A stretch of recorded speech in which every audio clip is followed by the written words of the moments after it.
Oh, that's okay. I was thinking comfort. I was just. Hello, hello. We are live. I am planting seeds today, getting stuff started.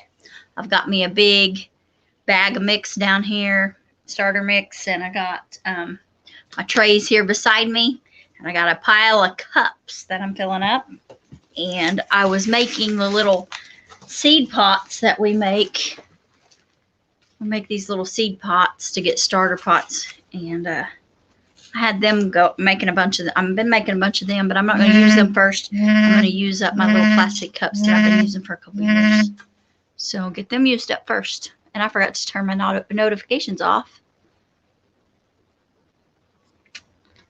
There we go. We ought to be good now. All right. We don't have anybody in here yet. Nobody's in here yet, but we're a little early. Just me and you, baby. There's DJ. The notification just went out. That was what it was bzzing about. Oh, okay. Hey, DJ. We are planting seeds. I'm a little behind on getting my seeds started. I did start them a little early last year, so I'm just gonna go with and try to get them started now. Start where I'm at. I've still got time. And there is Mennonite Farmhouse. Well, hello, Leanne. How are you? Who's that? Leanne. She is my new friend. All right. She's my new friend. She's cool. She has a bread video I was watching. Oh. And we've been talking about yogurt, making yogurt. Oh, gotcha. Yep. Gonna have to do some more of that around I here. am gonna have to make some more yogurt. I've got a sourdough starter going, and it is smelling very sour. Yes. So it's gonna be ready to use before long, I hope. So I've got all my seeds that I want to plant in a sack here that I gotta start. Yes, Friday. Yep. I'm pretty sure it was Friday. Cool. So we have been chatting, or we were chatting Friday about hello, Rebel Canners. All right. Hi, Rebel Canners. Yep. We've got DJ and Mennonite Farmhouse and Rebel Canners in here already. Thank you guys for being in here. It's good to hear from y'all. Kind of look forward to this anymore. Yeah. It took me a while to warm up to lives. I mean, I did them, but it took me a while to enjoy them. But I do enjoy them now. I think we're still a how-to channel. I mean, the how-to videos are our thing, I think. But yeah. We've gotten where we like the lives, and we're taking advantage of them right now. Trying to accomplish some things. So thank you guys for being in here. Yeah. Cindy's she's getting the seeds planted. She's planted some eggplants, I think, already. Yeah, eggplants. I'm going to start on peppers next. Eggplants and peppers. And I've been, besides just resting Sunday afternoon, I did chores, and then I've been working on my spoon carving a little bit. What do I do with those? No, you just had them. Did you put them in your box? Yeah, I did. He has started some spoons. My Aussie Garden and Kitchen promoted you last night on the live to get you more hours. That's awesome. We love Daz. We love Daz. Yeah, Daz promoted us. Isn't that sweet? We've had a lot of YouTube family promote us. And if I tried to name them all, I'd miss somebody. Yes. So I don't want to hurt anybody's feelings. So everybody that's promoted us, thank you. Yes, thank you. Everyone that's watched us, supported us, loved on us. We love you guys so much, and we obviously couldn't do it without you. So here's a spoon that I have carved already, about done. I usually put like hot beeswax, or I've used olive oil, and I was going to use mineral oil one time. I never did. And I've used hot beeswax, and I'm not sure what I'll do to finish it. But that one's about done other than that.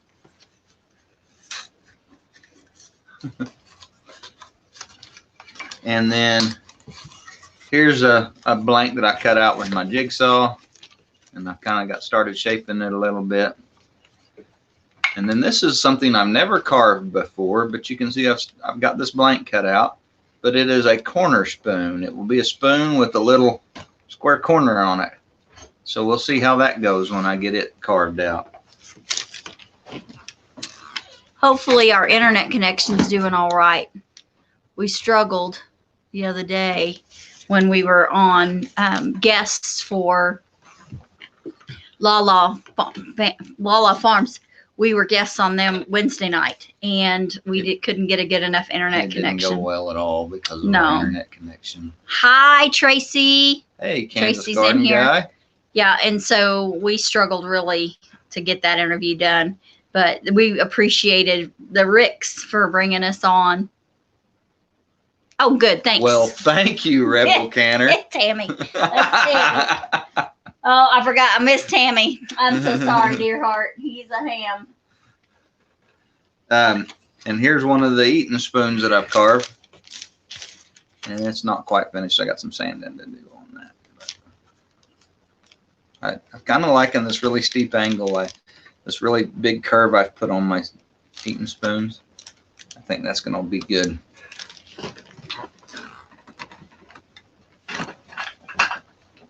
There's Miss Heather. Hello, Heather. Hey, Heather Hopper. Here's one of my older styles eating spoons. I don't know how well y'all can see that, but it's pretty kind of flat. But I've changed to this style. Whoops. I've changed to throwing them on the ground. Yeah, it was really hard with the snowstorm and everything. I don't know if there was ice on our radio tower out west or what, but we could not get a good connection. Yeah. And the roads were bad, so we couldn't go anywhere.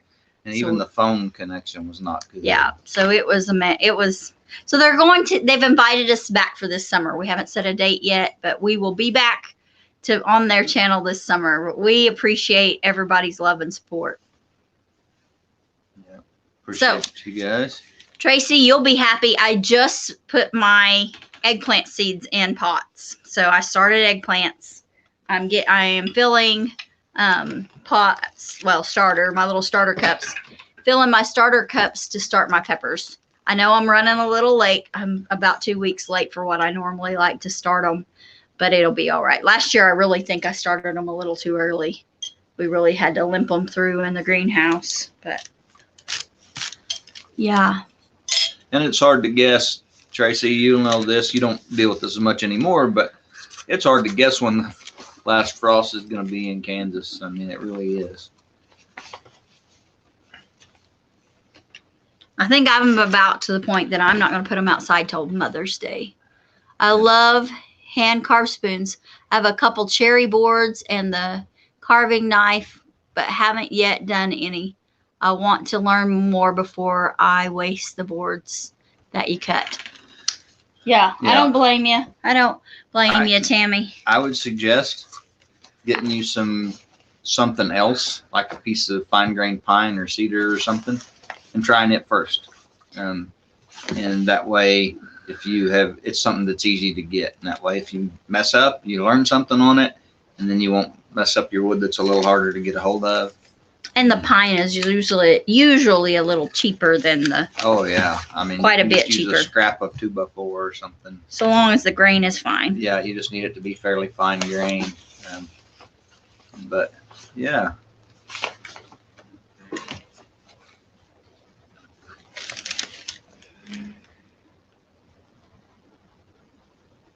Yeah, they'll plant till after Memorial Day. Yeah. Yeah, it depends on what we're planting, but sometimes that's kind of how we do some of the things. Planting them in the ground. Now we're gonna have stuff in the greenhouse. Yeah.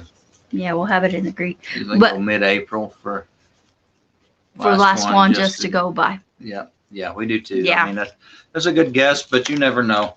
The last 2 years we've had them on Mother's Day. Yeah, the last 2 years we've covered on Mother's Day. But yeah, but I like to have them a pretty good size before I put them in the ground. I'll up pop them at least one more time.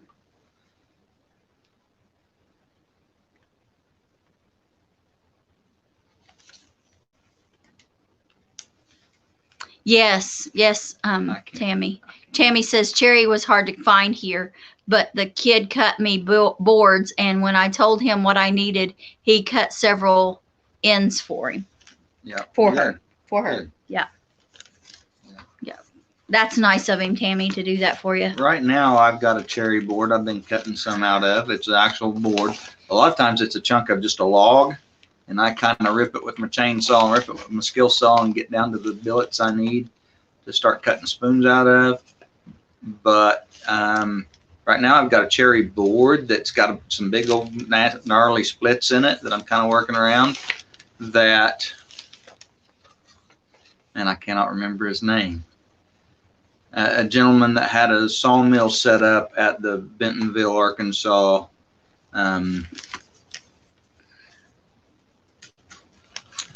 Ozark Homesteading Expo. He had his saw set up, and I was helping him, kind of watching him and helping him a little bit and run, and pulled off that one big piece that had several splits, and he said that one's not any good.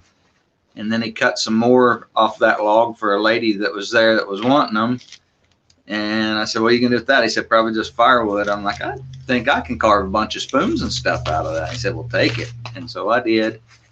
And that's what I'm actually cutting out of now. But a lot of times it's chunks of firewood. A few of those spoons I showed you were out of chunks of firewood. Well, just logs, just pieces of log. And I'll rip them with my, sometimes I've split them and got kind of chunks out that I start cutting and whittling and sanding on. But a lot of times I'll rip it with my table saw, and then I rip pieces out of that with my skill saw. And I like cherry, it's good, but I also like mulberry. I've carved a lot out of mulberry. That one darker spoon, the flat spoon I showed you, I believe it's mulberry. And mulberry and cherry both carve pretty similar.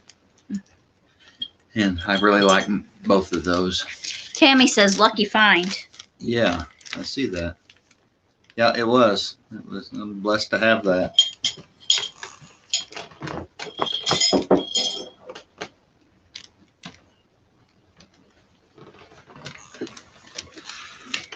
You guys, the weather's been kind of crazy here. It's a really warm, nice day today. Mm-hmm. And it is. She can get mulberry. Yeah, well, get you some chunks of mulberry and start trying to carve on them. Something that's easier to get than your cherry. It's fine grain. It carves good. And I carved some out of pine too, like just a piece of 1x. I've done that. It works. You want not treated though. Yeah, you don't want treated, and you kind of got to look for one that doesn't have knots in it or really crazy wild big grains. But yep, we've done that, or I've done that. And catalpa is a wood that we get sometimes that carves really nice, but I don't like the smell of it. I carved a spoon and a couple of bowls out of it. Yeah. And I won't, one bowl I wouldn't even finish because I just don't like the smell of it. It smells like ragweed to me, but it does carve good. But our weather's been kind of crazy. We've had lots of snow and cold and storm that caused us problems with our live the other night with Lala Farms. And we tried to do a live here a couple of days later and wouldn't let us do it. And then we did it on the road. But today it's 40-some degrees outside, isn't it? Yeah, yeah. Sunshiny, no wind. It's a nice day today. We got a little bit of wind. Yeah, not much though. There's Miss Jan. Hello, hey, Jan. Jan, I'm planting seeds.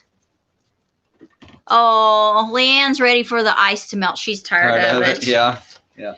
We've still got some pretty good snow drifts around here, but a lot of it kind of just evaporated, really. We had a couple of days that it was, 10, 12, 13 degrees, but bright, sunshiny, and really still, and a lot of our snow just evaporated. What I like is the little garden got drifted real big. There's several big drifts in it, so it'll catch a lot of water, have water in it. Oh, Whiskey and Sunshine, hello. Thank you guys. We appreciate you. We've been watching some videos on your other channel, or I have been watching some videos on your other channel trying to help you get your watch time. Yeah, DJ, catappa worms are a very good fish bait. They are very good. Not just hearsay for me. I've used them many times. Hey, Roy. Roy's Homestead Bees.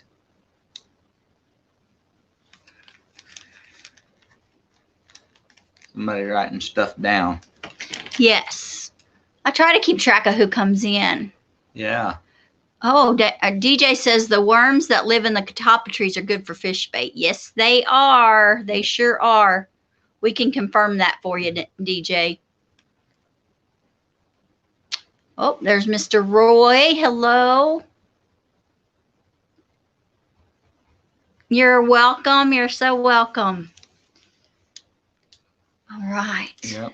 Thank you guys for greeting each other in the lives. That's awesome. Frugal Farmer. Frugal Farmer. Awesome. Hello, hello. Thanks for coming in here. Yeah. Yeah. Thanks. And if you see a channel in here that you haven't already subscribed to, go share some love with them. Go check them out and share some love. I have tied. Thank you, Frugal Farmer. I have tied. I tie some flies and jigs sometimes, and I like to tie an olive green, completely olive green woolly booger with olive green hackles and olive green chenille, and then I put a little green yarn tail, or I mean a black yarn tail on it, and that looks like a catappa worm. It kind of imitates a catappa worm. Miss Amy Broussard, hello. Hey. Did y'all about freeze to death this week, Miss Amy? Yeah, 40 degrees. They got pretty cold. I think they got colder than that. You guys got some down south. Got some actual freezing temperatures. They did. This last They week. did. Somebody in Florida said 19 or something. Yeah, I lost a whole bunch of the fruit crops. Yeah. What? Somebody said something about the worms. Yep. Yeah. Never What for? heard of those trees or the worms. Yeah. We'll have to show you some. There are a few in yards around here. Yeah. I don't know that they're a native U.S. If they are, they're not from this part of the U.S. I think they are brought I think in. they're an import. Yeah. But they used to be planted around old homesteads. Yeah. They were a fairly fast-growing, really good shade tree, and so they were planted around old homes at one time. Amy says, "Oh man, we were at 25 this morning." Oh wow, I bet That is that's pretty cold cold. for y'all.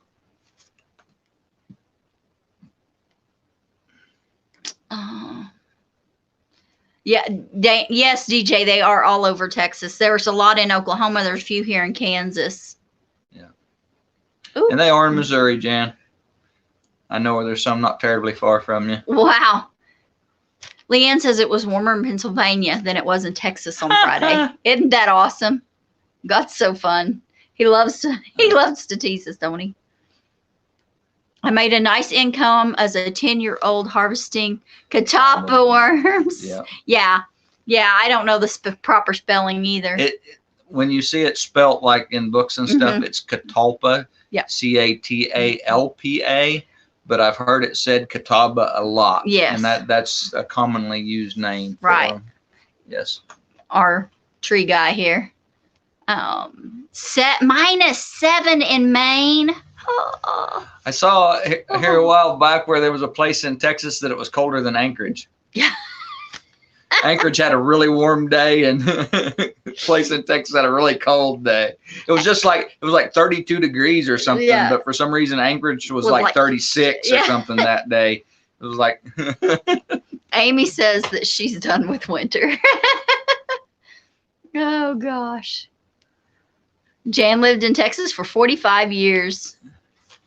Leanne says we were 19 degrees Fahrenheit this morning in Pennsylvania, and that's a little colder than normal. Okay. Wow. Well, we were probably 12 or 13 this morning. But I don't know. I didn't look. I don't know. Yeah, it was 20 when I went for a drive this morning. Was it 20? It had been daylight for a while. So yeah, but we warmed up pretty quick, and we've been in single digits several mornings this week. Yes. Um, And I haven't looked for the forecast for next week. I've just been kind of taking each day as it comes. but I'm telling y'all, one day this week it was 12 degrees. I looked at the on my truck. One day it was 12 degrees, but I was working in the sunshine, and there wasn't hardly any wind, and I was down to my button down. I pulled off most of my clothes, working pretty hard in the sunshine, out of the wind. Oh, it's only 31 now for Tammy. Wow. We're in the 40s. We're going down fast, but we're in the 40s. DJ needs to find some seeds. They're beans. Yeah, they put on like DJ, a if you bean. can find, if you know where there's some trees, that it's not hard to find the seeds around them and little seedlings. Leanne's pastor is heading on vacation to Alaska. They're planning to take a dog sled ride. I joked it might be warmer there than here. I think you're all right. Yeah, all right, Jan, we'll see you in a bit. Jan's going to be right back. She's cooking barbecue again. She's cooking barbecue again. Gary gets excited when he says BRB. I think it's BBQ from here. Yeah. So. The humidity, yes. We were the percentage was in the 60s this week. Yeah. Humidity. We can be high humidity sometimes, but we can be pretty low humidity too up here in the Flint Hills. We normally don't get below 50% humidity. Yeah. I don't remember a time that we have. I know we've been pretty dry at times, like when our high when we're in drought and have a high heat and high fire danger is a lot of times because the humidity is low. But yeah. 85% humidity. Yeah. Typically, if we have 85% humidity here, it's raining. Yeah. Wow. That's something, Amy. It does get a lot more humid here than it does in some of the more western places. Yeah. A whole lot more than Wyoming. Yeah. The other morning, what morning was that? That it was before the storm moved in. It was warm enough that it wasn't freezing, and we were getting a bunch of dew. Is that Monday or Tuesday? Monday or Tuesday morning. It wasn't quite freezing yet, and the dew was coming in pretty heavy. That was Tuesday because I worked that day. Yeah, we had talked about that morning before we left the house or something. And then my boss called everybody Wednesday morning, which he had told us before we left on Tuesday. If the roads are slick, do not get out. And so he called everybody Wednesday morning, don't come in. And then we were off Thursday. So yeah, we just work Tuesday, Wednesday, Thursday, unless we're trying to meet a quota, and then we do. And so that's the nice thing about working for a local family, a good Christian family, and they're more concerned about their workers than their production, and that makes it very nice. Yeah, Amy, one day this week we were in the single digits with snow on the ground and had 40-mile-an-hour winds. It was definitely windy. It was nasty. When Roy was a kid, he and his brothers would sell the catappa worms, to bait stores around them. They had 3 big trees in their yard next door. They didn't get rich, but but the owners knew us, so they helped us by buying them. That's awesome. We had catappa trees in our at the house next door. Totally lost it. Haskins lived there whenever we were there. Nope, I'll stay in the South, Amy says. I don't like the cold at all. But yeah, but when I was growing up, McBrooms lived there, and there were big catappa trees. And my poor oldest sister would get so sick when those things bloomed. She was so allergic. When I was a kid, when we would go to my... Look! It's Miss Shelley! Black's Tropical Homestead. Hello, Miss Shelley. Glad you're here.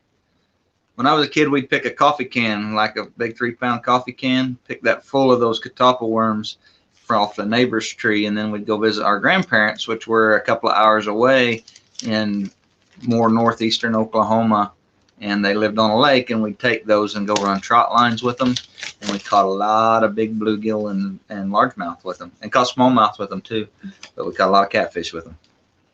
We'd seine that little across the road from where my mom and dad live now. Yeah. I don't know if that little mud hole's still there or not. I helped you seine it. Yeah, we used to seine that mud hole with my uncle and get leeches. But no, I mean, he would use a cigarette to burn the leeches off of us. But we'd get the crawdads out of them, and he'd put them on his trot line, Uncle Billy. At home with Tom and Rhonda. Hello, guys. How are you guys doing? Hadn't seen y'all in a while. I've not been able to keep up with everybody. I've got too many friends. Brett's godfather has one of those trees in his yard. Yeah. They're more of a southern tree, I think. Yeah, they do better down there. Big old leaf on them. Oh, Bland's Promised Land. Hello, guys. Hey, thanks for being in here. Thanks for coming in, even if you can't stay long.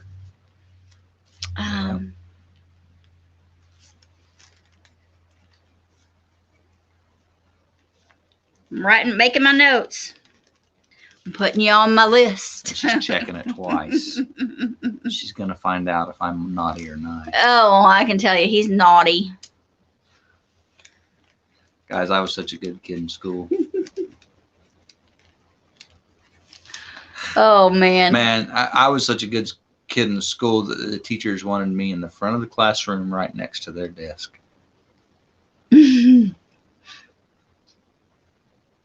Oh, no, Rhonda, I'm so sorry. I hope you're healing up good. Yeah. I know some people have that and really don't have many symptoms. And then some people have it and it's really rough on them. And I know there are some people that pass away from it. So I hope you're doing okay. Yeah, I just track who comes in every week. And especially if I don't already have you on my list, which I lost my list, so I had to restart. I talked to a kid this week who just been out a week with COVID, and he was helping me load some feed yesterday, and I asked him how he's doing. Ranch kid, good kid. He was loading the silage wagon, and he's 13, 14. He was loading the silage wagon all by himself and said, I don't know where Dad is, but I'm going to feed these cattle. And he loaded me some oats and stuff, and he said he'd been out with COVID, and he had COVID the day I was working on their house, and I'm like, oh man, I'm sorry if I kept you awake. He said, no. He said, it didn't bother me. He said, really, the only symptom I had was I couldn't sleep. He said, and I had a headache. That's because the dogs wouldn't quit barking. They wouldn't quit barking at you, probably. Well, he said they wouldn't quit barking at him because he was home from school. It was an odd time for him to be home. So they were concerned. Yep. Oh, awesome. Yes, we are all praying that Rhonda feels better soon. Yes. She had 102 fever that lasted a couple days, but today no fever. Just headache, fatigue, and bad cough. Thank you for the kind words. Oh, bless her heart. And then it's saying hi to everybody. It's Tom and Rhonda. Yeah. Well, Tom, we are believers here, and so we're going to take just a minute and pray for Rhonda, okay? Yeah. Father God, we ask that you be with Rhonda and watch over her as she goes through this sickness. We know that you created her body and you know every nuance, and that you know this virus better than anybody else. And so, Lord, we ask that you would heal her body and give her comfort and help Tom through this time. And Lord, we love you and we praise you, and we ask this in Jesus' name. Amen. Amen. Amen. Okay, saying hi. Yeah, Amy's crying about the cold weather. Bless her heart. Yes, you're so welcome. So welcome. Yeah.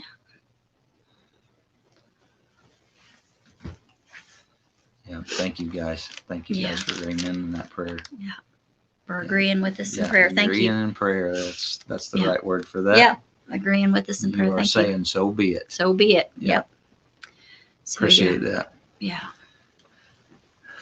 That I think That's part of why I love YouTube so much. It's like, it is a huge family, and I love that. 50 degrees, and she's freezing. Oh my goodness. It's 45 here today. We're talking about how nice it was, and it was warm and sunshiny. You don't got shorts on and sitting in the shade. I love that. We were watching one video the other day, and Shelly was sitting. It was the when they were making the hoops to go over the trees, protect the trees, and Shelly was sitting over in the shade. Warm-blooded, doesn't like to cook. Well, you're from Louisiana. I don't know why you wouldn't be warm-blooded.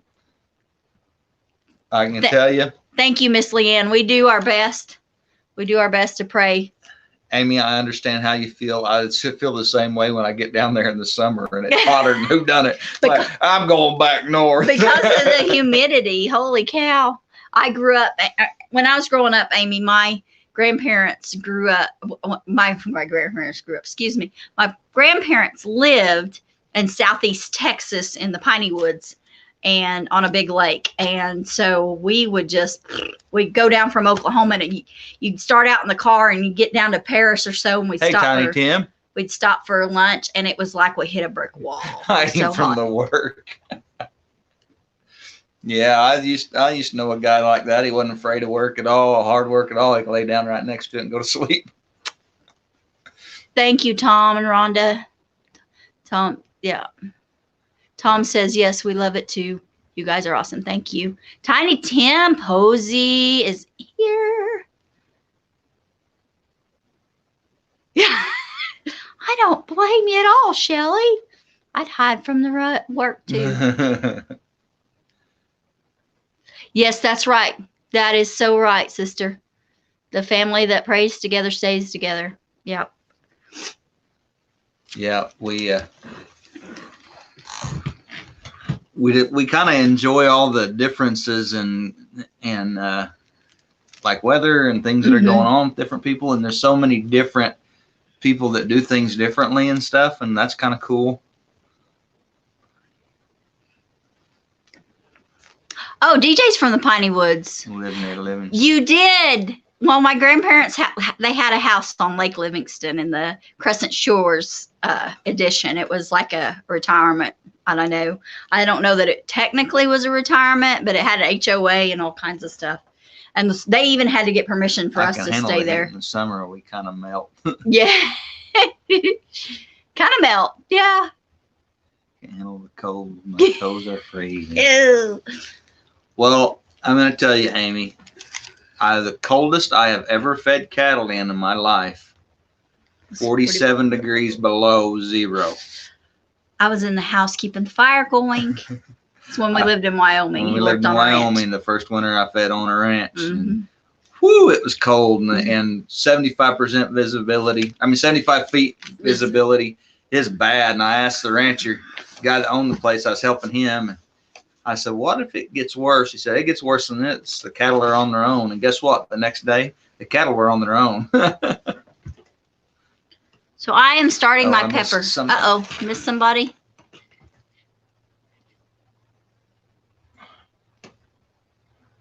Yeah. Heck no. That's it. Amy says, oh, no. Amy, I was in y'all's neck of the woods many years ago, right after Hurricane Katrina. Yeah. And that I was there in the early fall, September, October. And we went through, we spent a little bit of time in Pass Christian, Louisiana, but we actually worked north of Gulfport. You didn't put the right accent on that. What? Pass Christian. Yeah. Okay. But we ended up most of our time north of Gulfport, Mississippi. And I put a roof on a house there that had lost it, and did some other things. And oh my goodness. It was like I said, it was September, October, and I thought I was going to die from the heat. And I lived in Oklahoma at that time. Yeah. And I was kind of I thought I was used to the heat. And the guys that met me from Wyoming down there, they were dying. Mm-hmm. One guy, he was kind of like that video we watched of Black's Tropical the other day. He was in the shade most of the time. he'd hide in the shade and then hand me material, and I was out on the middle of that metal roof. Oh, goodness. I like that we have a picture. It's beware of dog. Big sign on the end of the driveway, beware of dog. And there's a little chihuahua. Little chihuahua. Little bitty one. DJ, the land across from road from him was a big thicket national forest. Cool. Was Big Thicket National Was Big Forest. Thicket, yeah, was Big Thicket National Cool. Forest. Cool. DJ, you're not terribly far from right now, or where you lived last time I talked to you in person. You're not terribly far from where my grandparents were. My grandparents were outside of Wagner on Fort Gibson, Yep. Lake Fort Gibson. And so they were outside of Wagner, which I know wasn't terribly far from where you were living last time I talked to you in person. And then I have a sister at Grove part of the time. They live part-time at Grove and part-time where my family lives. But yeah. Yeah. I know it was not as hot as it got down there, but this, and the thing was, is sweltering, not only humid, there wasn't no breeze. No. Like down in that big timber, down in holes and hollers and stuff in that big tall timber. And goodness, this Okie couldn't breathe down there. Well, like, and you've been in I guess we were in Oklahoma That's still. before we moved to Wyoming. Yeah. It was just right before we yeah. moved to Wyoming, but yeah. Yep, he's outside of Bonita. Okay. Yep. Not far at all. Hello, Steve. Bomber Steve's in the house today, guys. Hey. How are you, buddy? Australia. Wow. Hey, everybody's complaining about how cold it is around here, Steve. How is it there? Summertime. Summertime. 30 minutes from the Gulf. Wow, Goodness. Amy. So. Hey, Coffee Angel. Hello, Miss Lynette. Okay. 70 degrees 70 Fahrenheit. degrees. Oh, there's Gary's favorite nephew. Hey, don't tell Zeke, Isaac.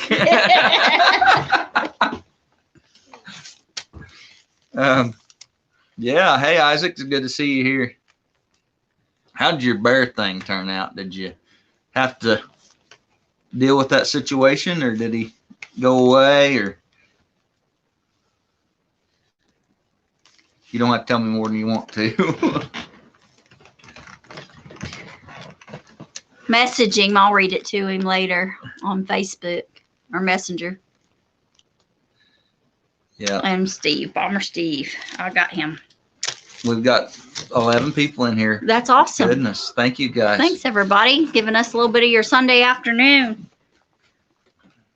Oh, I dropped my cups. Spilled them over, and I've spilt soil all over the floor. Good thing it vacuums. She soiled the carpet. I soiled the carpet.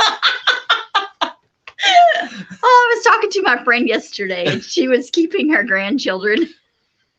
And she said the youngest one, which is like, I think she's 3, 2.5, 3. She's potty. She's in the later stages of potty training. And I don't know if she was upset or what, but she had wet upstairs and downstairs. Once was on the linoleum, once was on the brand new carpet because they have a brand new house. And then she had gone to the number 2. She got number 2 in the bathtub because her sister was using the toilet instead of going to one of the other bathrooms. So her grandma was not very happy with her. High temps in the summer usually hit triple digits, and humidity is normally around 80 to 90%. Yep. That was the summer. The summer I spent with my grandparents was pretty miserable. You know, back then I could walk on a metal roof pretty good, but when there's a Susie! puddle of sweat, Hello, Susie. and a puddle of sweat on a metal roof, that gets pretty slick pretty quick. Steve is finishing off some shade cloth frames over our raised garden beds, making them out of trampoline legs. Awesome. Left over from High Tunnel we made at Sweeney's Creek Farm. Cool. Video was up yesterday, so go check that out. I love checking out everybody's channels when I get time. That's part of why I make a list, so I can remember, hey, I need to go back and see somebody's. Jan, Hello, was it Miss barbecue? Jan. Is the barbecue on? Yeah. They kind of wet. All the good food from sticking to you. I haven't figured out how to keep the good food from sticking to me yet. Miss Amy, it sticks right around my middle. We ate pretty good when I was down there at Gulfport. Yeah. We were being fed a lot of the times by the North Carolina Southern Baptist men on Pass Road Baptist Church. They were feeding us. Isaac says we seen him the other day on the other end of their farm, but he only had a 22. Yeah. So we had. Yeah. Isaac, hopefully he'll kind of move on. Yeah. They will kind of range a little bit and stuff, so they're not. Hopefully he'll move on. Oh.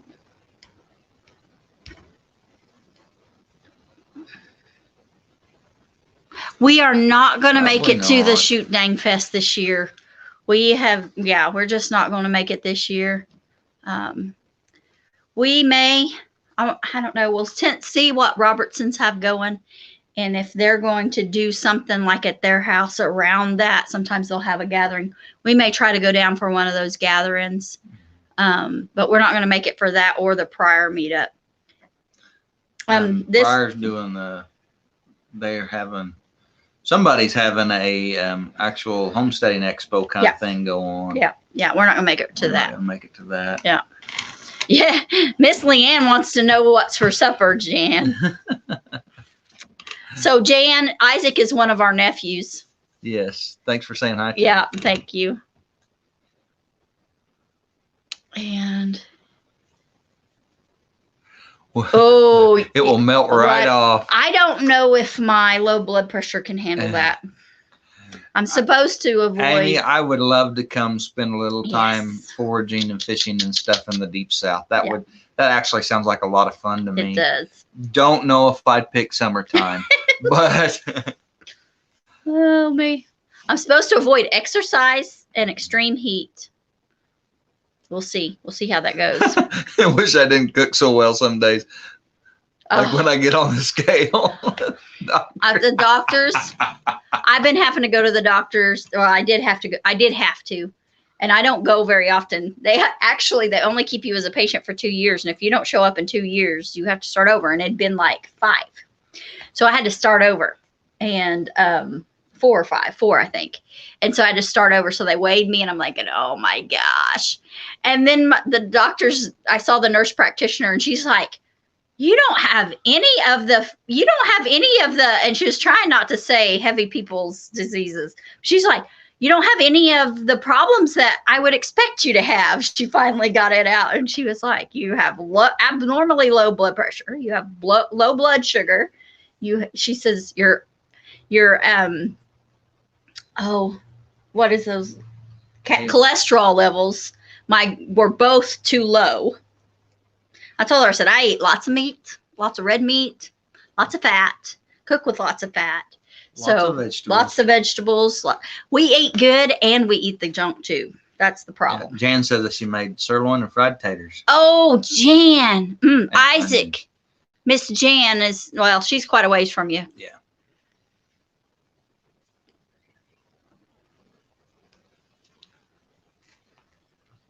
Tunnel for $200. Awesome. There you go. Aussie summer. Cool. There you go. Good. We like that frugal stuff. Jan's got a room book. She's going to be there. Good. Hello, Miss Colleen. All right. They'll see. Everybody saying hello to Miss Colleen. Oh, December is your fall. Yeah. Yeah. Well, we probably, if things work out right, we may have a calf coming in December, depending on when we can get the bull here. Hello, Doug. Hey. How are you? Shelly, Susie Jacobson. Yeah, Susie Jacobson. Wow. Thank you guys for all being in here. I don't know if we're real exciting tonight. We're not. crazy. Nothing crazy today. I am just sitting here soiling the carpet, filling my little cups up with soil to put seed in with soil. Filling my little cups up with soil and then adding seeds. That's all I'm doing. I'm behind. I feel like I'm way behind, but I'm only about 2 weeks behind, which is fine because last year I was too far ahead. What kind of dessert you making, Mennonite Homestead? Ooh, Miss Leanne, what are you making? Plan on doing a lot of lives in her. Oops. Oh, that'd be cool. Yeah. Cool. We haven't figured out the guest thing yet. All right, everybody's saying hello. Yeah, we're just not going to be able to travel as much this year and go do as much of that as we did last year. We can't swing that every time. The bad thing was us getting sprayed, our garden getting sprayed, actually allowed us quite a bit of freedom. Yeah. And that was a bonus. One, I can't say a bonus. That was a positive that we could see from it. If you can get a positive out of something like that.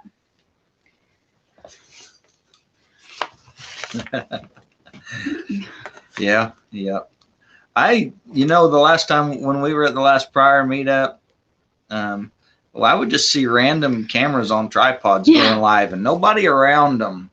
And they were on live phones and stuff. Oh, Miss Leanne is making a New York style cheesecake for her channel for Valentine's Day.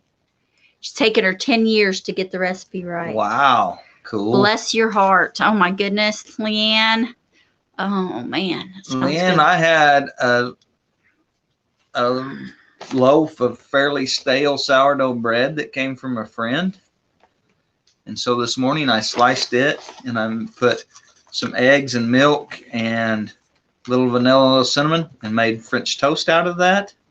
And then when I got done making the French toast, I put butter and sliced up apples and brown sugar and pecans in the skillet and made fried apples and poured that over the top of, and kind of made sure there's plenty of moisture in there. And I poured that over the top of the French toast, and that's what we had for breakfast this morning. It was so good.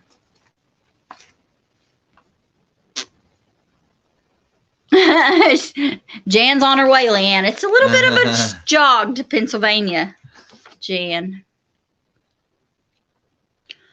Tim says that he's very large. Insert 6'6", size 17 shoe. Last physical BP was, and blood work was good. Yep. I don't know that it necessarily always has to do with size. I think some of us are just big or just heavy. I'm not big. I'm short, but I'm just chubby. He did do a 12-hour live. Yes, he did. Ed did. I think that's how come sometimes we understand why he's crazy Ed. Yes, it was so good, Miss Leanne. Yeah.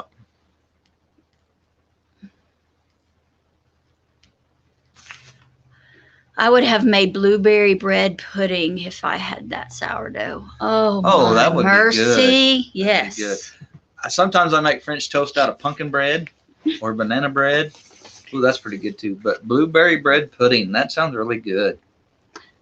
Jan says she'll be there in 18 hours, Leanne. She's on her way.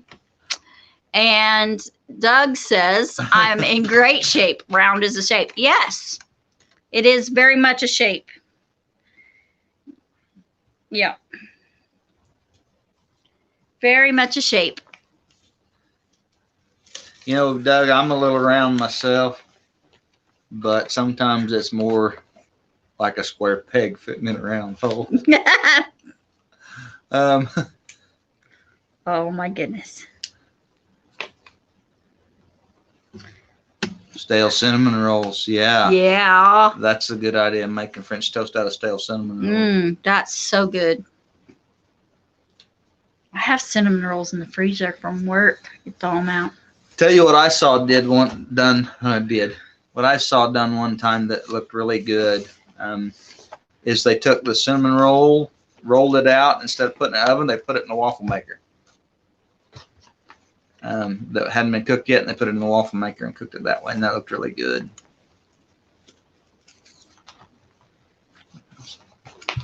Yeah. Yeah. We got some people in here that like to cook, evidently. That's cool. We love to cook too. We were talking to somebody here a few weeks ago, and they said something about if Cindy could cook. I was like, yeah, she's a good cook. And I said, and so am I. And they were surprised. You guys are both good cooks. I was like, well, look how heavy we are. And it's not like we live next to McDonald's. We out here, if you eat a lot, it's because you cook a lot, you know. Jan made waffles this morning. Cool. We won't talk about. Oh goodness, I got dust up. With bought cinnamon rolls, yeah. Store-bought cinnamon rolls, yeah. That always looked like a good idea to me. We won't tell you that between the two of us for snack this afternoon, we ate a whole bag of off-brand Funyuns. Yeah, there's not that many in a bag anymore. Did you notice that? Yeah. Those bags get smaller and smaller. Used to have a kid in our youth group that would say, "Look, I bought a bag of air, and they surprised me with chips."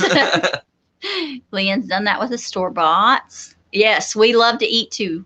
Made cinnamon rolls. In the waffle maker. All right. Woo! Yeah. That's why you would call her fiance.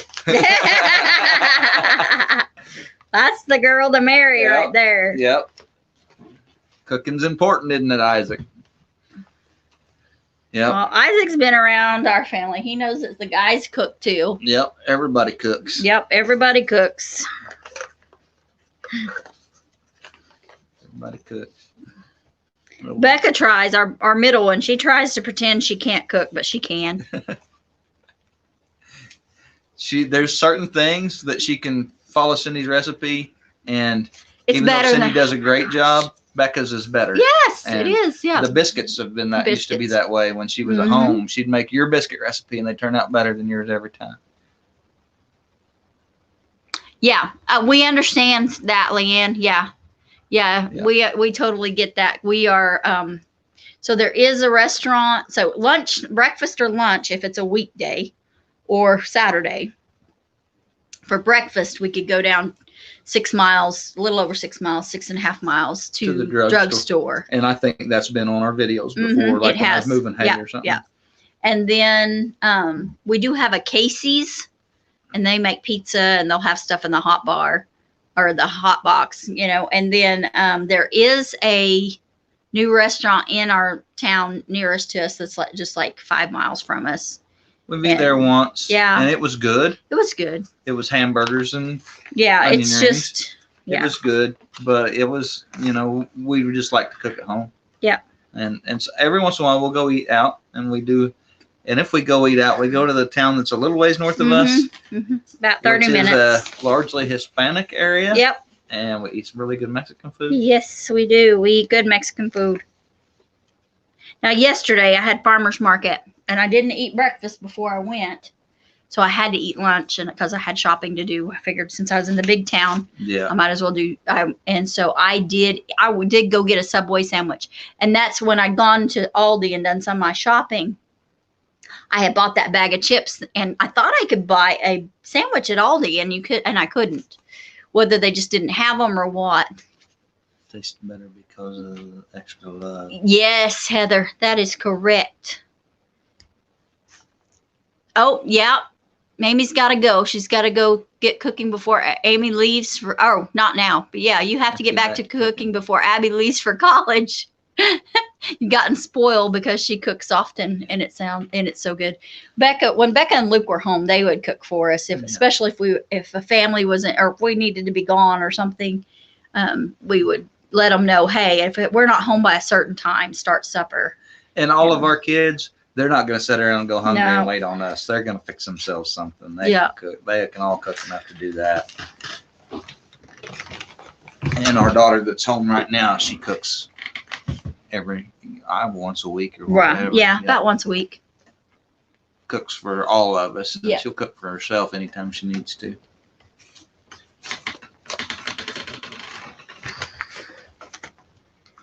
Yeah, the The clouds. Have you seen the clouds? Are kind of purple. They're thin, but they're purple. They look like they might have some moisture in them. Yeah. I just noticed when I looked out the window. Yes. Good Mexican food. Really good stuff. But we're going to have some for tonight for supper.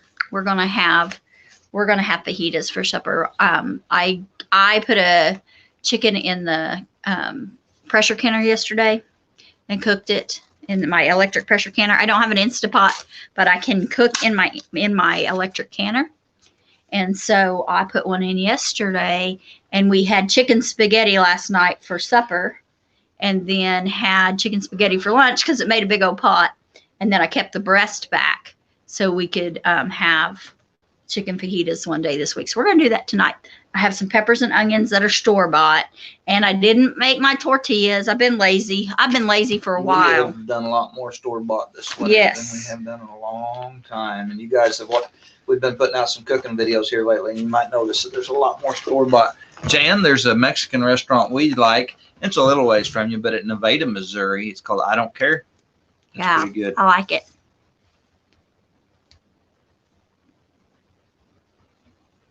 Oh, cool. Leanne started her channel to help her nephews and nieces learn to cook because their mama can't well guess who started watching their mom. Oh.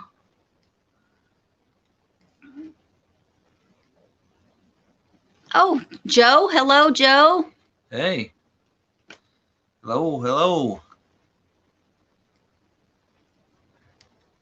Oh, Miss Colleen made home-cooked burritos for supper for Miranda and yourself. Awesome. Cool. How's Miss Miranda doing, Miss Colleen? Joe's got something. Right. Oh, Joe's got hygiene. Yeah. Okay.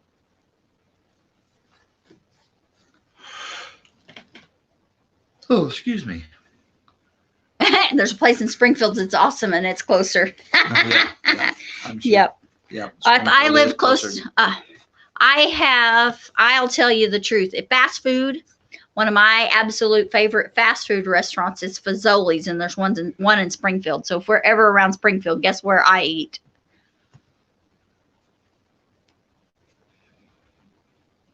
You haven't found a tortilla recipe you like yet.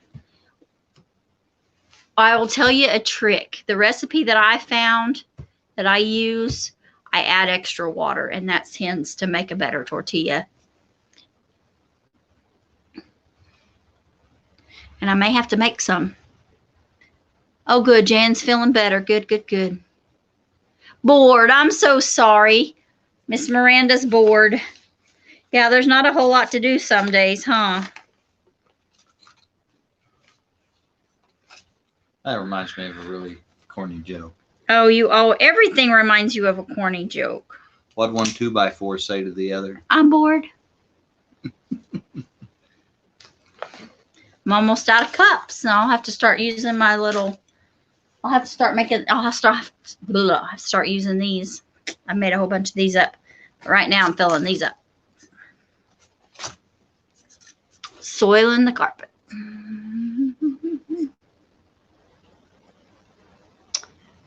Well, welcome, Joe. From Central Mexico. Awesome. Awesome. I spent some time in a mountain village. Awesome. Thank you for coming over. Oil or lard? I like to use lard.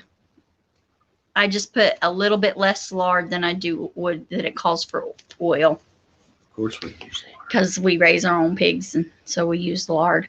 And then I use a dry skillet, a dry flat cast iron skillet to cook them in. I don't add any oil on the skillet when I cook them. And yeah. Joe, I spent some time in a mountain village about 30-45 minutes outside of Dandelion. I cannot remember the name of the town, but that's not quite central Mexico, but it's getting down into there. Miss Colleen, I will put that on my list to make some tortillas. It'll be a few weeks because I've got a long list. So I need to put that on there to make tortillas. Do you have a recipe, or are you just kind of guessing? I have a recipe that I got offline, I think Pinterest or something, that I have that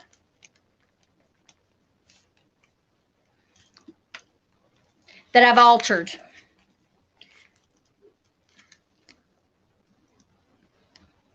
It was Leanne.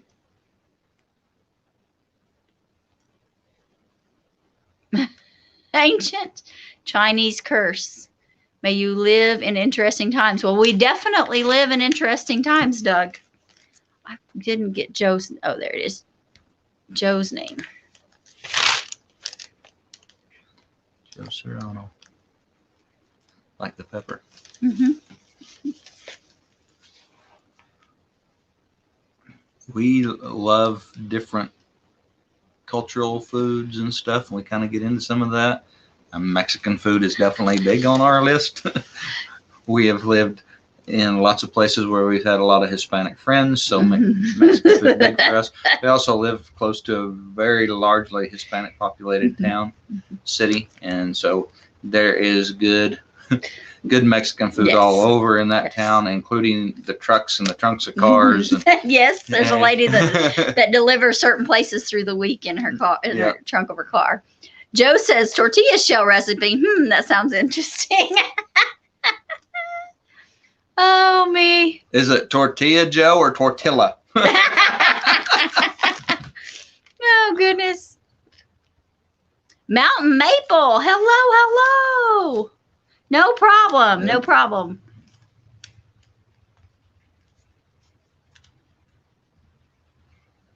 Yeah. Definitely important to do that Mennonite farmhouse. Live in faith. Yes. The just shall live by faith. Awesome. Yes.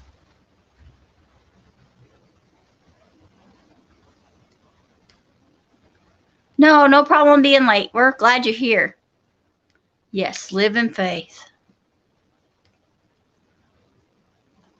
Oh, Broussard Homestead. Hello. Amy, did you switch channels on us, or did Brett jump in?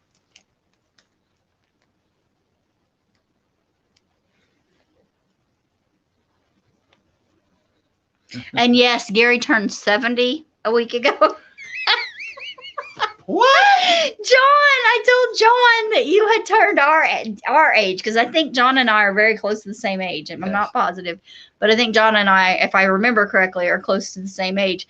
And so Gary turned the same age as John, and the age that I think John is, that I am as well. And so John said 70. John from Heirloom Permaculture. He's not even in here. No, he's not in here. Oh, Steve. Steve is paying respect to his departed granddad. I have a towel tucked into the back of my hat over my neck to keep the sun off, just like he used to do. Yeah, I've seen people do that. My granddaddy would do it. He'd wet it and put it on his neck. Yeah. I don't know why he'd wet it in Southeast Texas. It was so hot and wet anyway.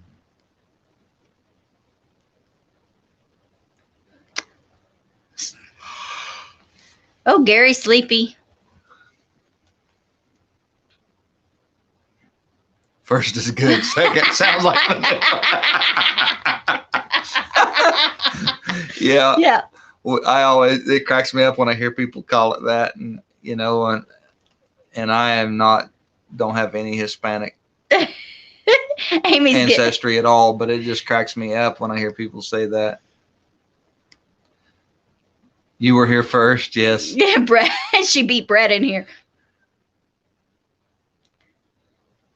Yes, exactly. What Mexican food is. Yeah, and it varies, just like culture. Yeah, it varies. Mexico is a large country. Yeah, and so it varies a lot. Just like it does here in the United States, by region, by area, by state, by even areas within a state, by family groups. I ate in a little fishing village on the Gulf one time, and it was like grilled fish and grilled shrimp and rice on a corn tortilla and some kind of homemade seasoning that wasn't a hot sauce. It was kind of a shake on, but it was a little bit damp.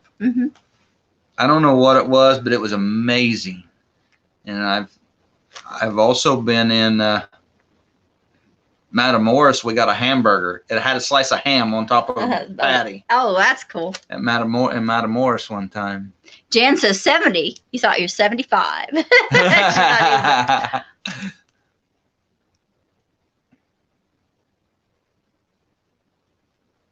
Oh.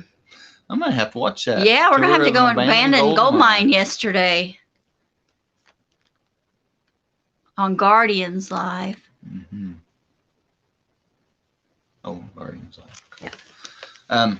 Yeah, Steve, that is cool that you're paying respects to your grandfather. Both my grandpas were a huge part of my life and definitely part of our homesteading journey for both of us. Mm-hmm. Cindy knew them for a long time too. All our kids knew them. Both my grandpas, and that's really cool to get to carry on some of their ways and traditions. I wear a belt buckle every day that belonged to one of my grandpas. And it is hard for me not to remember my grandpa Cargill, because so many of the things I did, he taught me how to do. He taught me how to do, using tools and stuff. He was a big influence in that. And I've got his hard hat from the refinery hanging right here in our living room. And so that's kind of how I remember them a lot. And we've got a picture of Grandma and Grandpa too. Yeah, right there. Yep. Yeah. It was taken shortly, just a few years before we were married. Mm-hmm.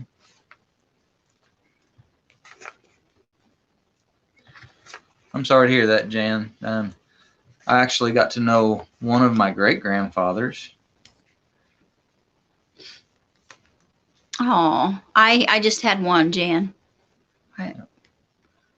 But I was really blessed to get Gary's grandpa's almost longer than I had my own.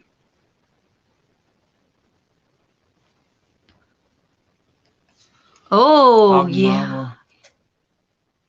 I bet a lot of people would watch it. I bet a lot of people would watch that. That kind of sounds like an interesting recipe.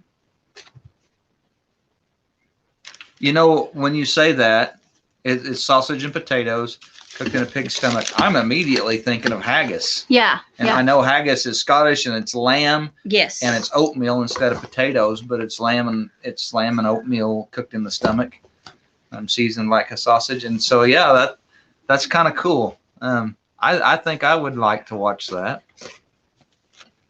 It's a Pennsylvania Dutch meal. That's cool.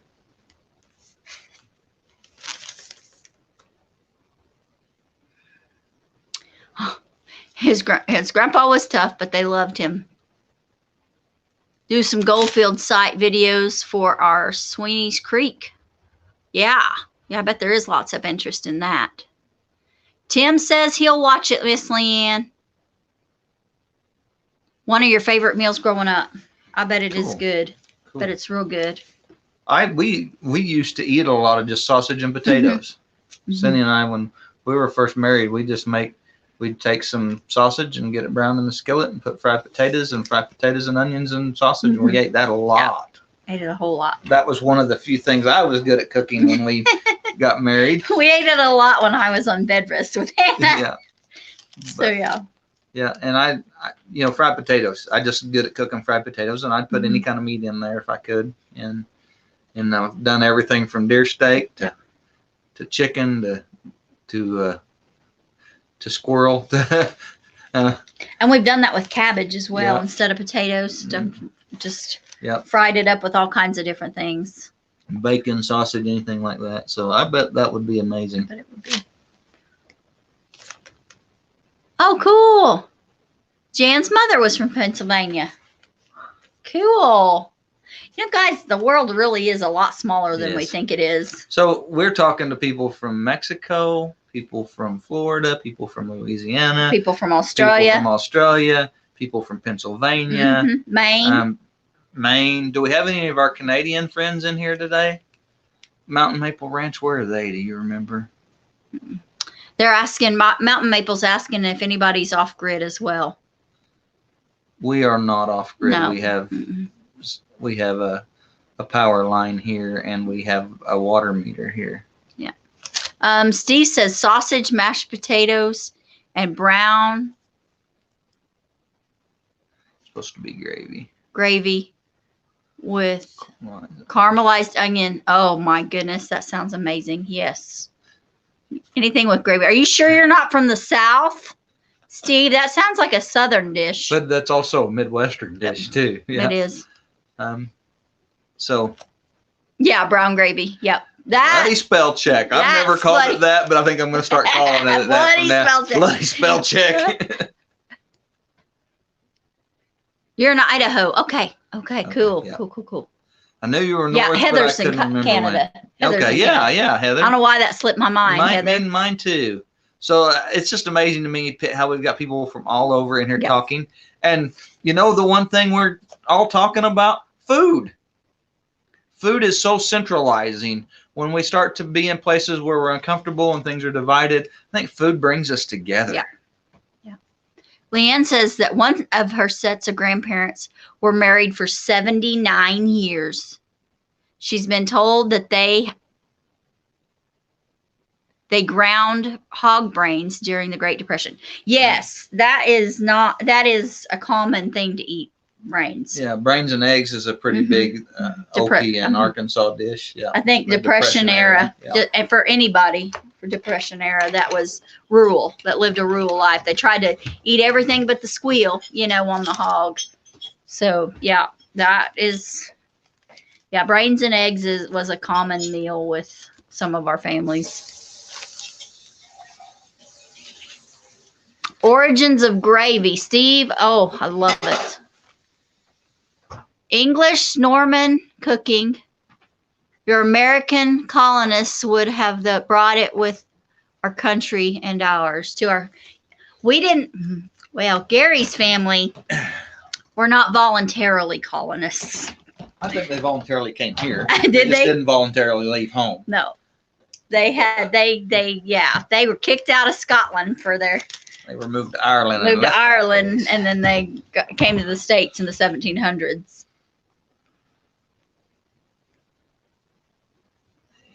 Yeah.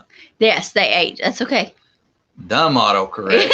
Bloody spell check. Bloody spell. Oh, they've been in Idaho 6 months and are off grid and building their homestead, but we have like 100 years of projects to go. I understand. We do too. Now, mountain maple. I'm getting everybody's channel mixed up. One channel I was watching, some folks that had moved out, she hurt her hand, like smashed her hand and her wedding ring had cut her hand or something. Oh. Was that y'all? I can't remember which channel it was. They were off grid, and I remember they were splitting wood, and she got her hand caught between the wood splitter and the wood. So, guys, you guys know us as being Kansans. We love Kansas, Flint Hills, and we've been here for 10 years. That's right, Jan. Nothing went to waste. But Cindy and I are actually born and bred Okies, 5th generation on one sides of our family. Yeah. And soups, yeah. Cool. Underground mutton, feral rabbits. When depression era food for them. There was a lot of rabbit eating and squirrel and possum and stuff like that. And the deer population was completely wiped out in some states and had to be reintroduced. Yes. Not you. Okay, good. Was not them, or the lady had hurt her hand. One day I watched a whole bunch of off-grid channels, and I know yours was one of the channels that I had watched, and I just got it all mixed up. I'm sorry. We've talked about building another one and doing it off. Yeah, we have. We've talked about it. I don't know if it'll happen. But. We're still young, and the kids are grown. So, yeah, it's just, it's been one of those. We're kind of at a time in our life we can do whatever we want. Yep. We love what we do. Yep. But sometimes we get itchy feet. And I read a devotion this week about how as believers it should be common for us to feel unsettled, not necessarily unsettled, but wanderlust is what she called it. That we would to feel like this isn't our home. So what's the next thing? Yeah, CWDs, they have some problems with that around Yeah. here too sometimes. So we're 5th generation Okies at least, and a huge influence on Okie culture, especially Okie cooking, is the Great Depression and the Dust Bowl. Yes. And my grandparents, both sets were from that era, and mine were having children. Yeah, mine were children and teenagers during that era, and my grandmother was the oldest daughter. Oldest daughter of what, 8 or something like that. Yeah. So she was the cook, and her mom had passed away, so she was the cook.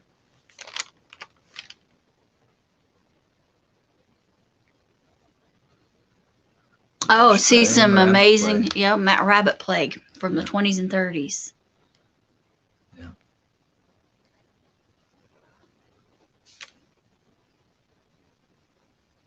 Cool. She's hoping to retire or stop working off their homestead ranch in the next 5 years. Oh, hello, Mr. Charles. I saw you in here and forgot to say hello. So we were both a lot of our homesteading has been heavily influenced by the Great Depression because of that. Wow, they got 5 kids too. They're off grid with 5 kids. Our only off grid was kind of not really off grid. We lived in a camper at the lake for 2.5 weeks. Now we have lived many places where the only grid tie we have is electricity. Right. Yes. Yeah. And that's kind of how we both grew up with that, with our own water wells and stuff like that. And wood stoves. Yeah. Electricity. But yeah, I learned a lot about wild onions and garlic when she lived in Oklahoma. Yes. So my grandmother, part Cherokee, and picking wild onions is a big thing, and we eat wild onions and eggs every spring. Yeah, that's what she said. She learned it from a Cherokee family. Yeah. So yeah, Gary's family. Yeah. And one time Cindy's cousin, which was one of my friends, he was over, and he was a year or 2 younger than me. And so when he was over, when we were in high school, he had to call his grandma that he lived with to make sure it was all right that he ate with us. And she asked him what we were having. He looked over on the stove, and Mom was cooking wild onions, eggs, and he said grass and eggs. Which is crazy because they ate wild onions. He was just being silly. But he, anyhow, he liked it. He ate it and liked it, and we have called it grass and eggs ever since. Ever since, yeah. We'll have some videos of us foraging wild onions and garlic. So we do have some videos. We do. When every year when we go mushroom hunting, we forage wild onions and garlic, and I dehydrate them for onion powder and garlic powder. Send it my way. The Dutch oven. Yeah. Oh, cool. 3/4 Cherokee. Awesome.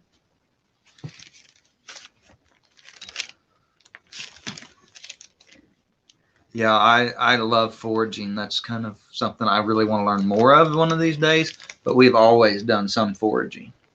Cindy and I, that was something as kids that we did, and when we were dating, we would forage together. I learned to mushroom hunt from her uncle when we were dating. That's where I learned to mushroom hunt. I went with her once, and we didn't find anything, and the next time he said, go with me, and I went with him, and we found some, and I learned to hunt from your Uncle Harry, and then and I've been hunting mushrooms ever since. And that's some of the best times we spent with our dad.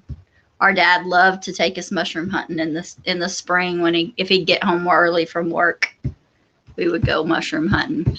When Cindy and I were first dating and we were married and living there, some of them wouldn't even mushroom hunt till I told them I found some, and then they'd go with because they'd let me go do all the walking to figure out, because I'd start early, man. If I thought there was a chance at all, and I do that here too, I start way early because I want to find the first ones.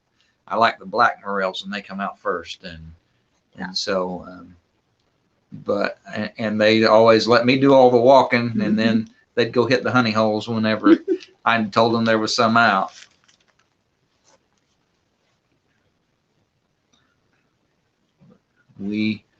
Another early thing that we like to forage, and something.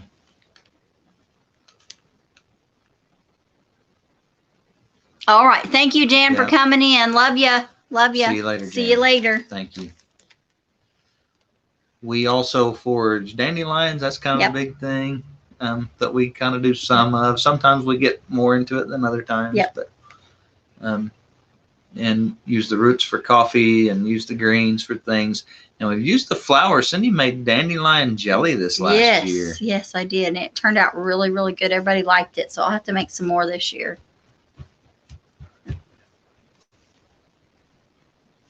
Puffballs, yes. We have those too, but we don't get them in time. I always find them when they're already too mature. Yeah, they're already too mature. We never find them in the right time. Oh, yeah, Jan. I hope y'all find some morels this year too. Morels are amazing. They are good. We found a few this year. Not a whole lot, but a few. Not a whole lot.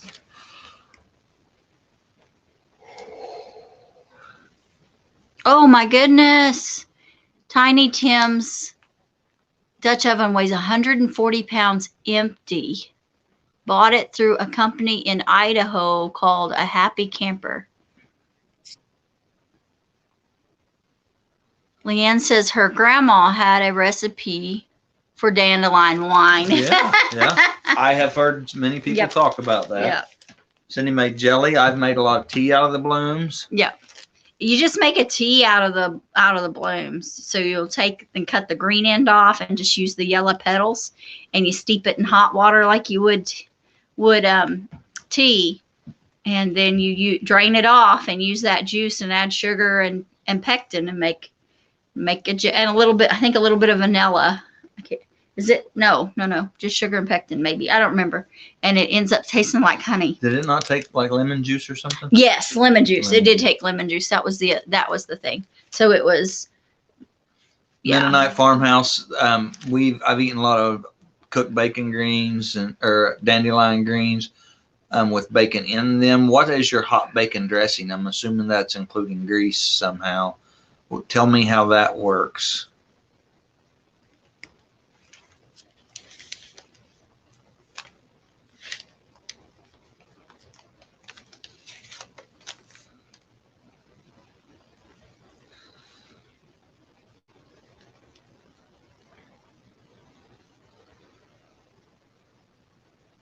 We've eaten poke greens. We used to eat that more than we do now. We kind of got to where it's just not our thing anymore. Yeah. But we usually have greens going by then, or have some canned, and don't. Yeah, we some of the things we don't forage anymore because we don't need them. It's funny to me that and I said this earlier, how cross-cultural food can be. There's things that I grew up eating and that are from my culture.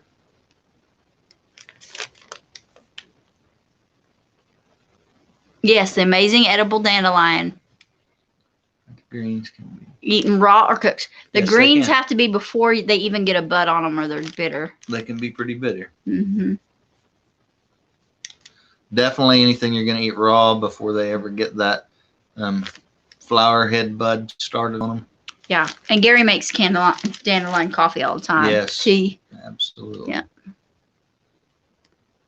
Oh, cool. She hasn't made it herself, but her aunt gave her a recipe for it. Oh, cool. Asparagus spears wrapped in bacon and cooked on the griddle pan. Oh my goodness. So yum. Asparagus just grows in the ditches and wild around here. We eat a lot of asparagus. Well, it come from the old homesteaders. Yeah. And so when they put the roads through, they just put the roads through, and sometimes it would take out the asparagus and they'd end up in the ditches, or the birds would carry the seed. Mm-hmm. Thank you, Mennonite Farmhouse. That sounds great. Yeah, that'd be awesome. Thank you. Well, guys, we've been on here an hour and 24 minutes. We did start early, but it's after 6. Yep. We love talking about food and foraging, and thank you guys for coming in here. We love that God has given us such a variety of things to eat and ways to eat it. And, food can be cross-cultural. Yes. I grew up eating from my culture, that Mhm. Depression era Okie culture, we grew up eating fried bluegill and poke greens. Yep. We'd make a meal out of that in the spring. We'd go Mhm. catch a mess of bluegill and pick poke greens at the same time and make a mess out of that. And I told a African American friend of mine that, and he said, "Do white people eat bluegill and poke greens?" I'm like, "Yeah, we do." And he thought that was something the only African American culture ate. Yeah. And I'm like, "No, man, poor white folks eat that too, you know." Steve And said they just made their 3rd batch of ginger beer. awesome. Best drink on a hot day. Good night, Yeah. Heather. Oh, yes. Thank you, Miss Leanne, for being here the whole time. What's our hurry to leave? Well, Doug will be going live here in a little bit, and we've been live. We've been live for almost an hour and a half, and we're hungry. And in a little bit, we're gonna go so that Doug can, Yeah. so that you guys can go over Over to Doug's. Doug's. But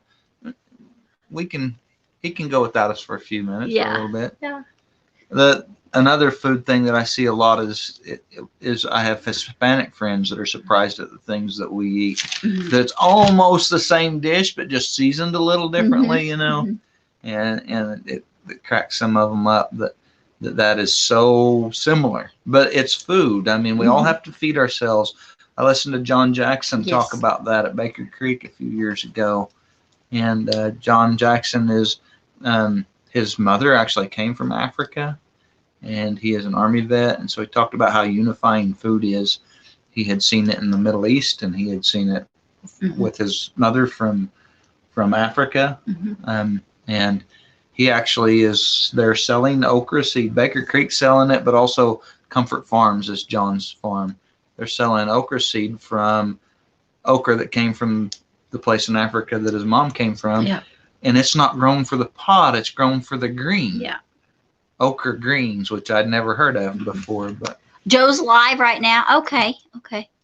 So yeah, we'll get going so everybody can switch over to their other channels that they like to go to. Yeah. And we love y'all. Thank you so much. And remember, God made you special. and he loves you very much. Y'all have a blessed week. We love you, and hopefully we'll get to do another live this week. But we'll see. We'll see what time allows. Good night, everybody.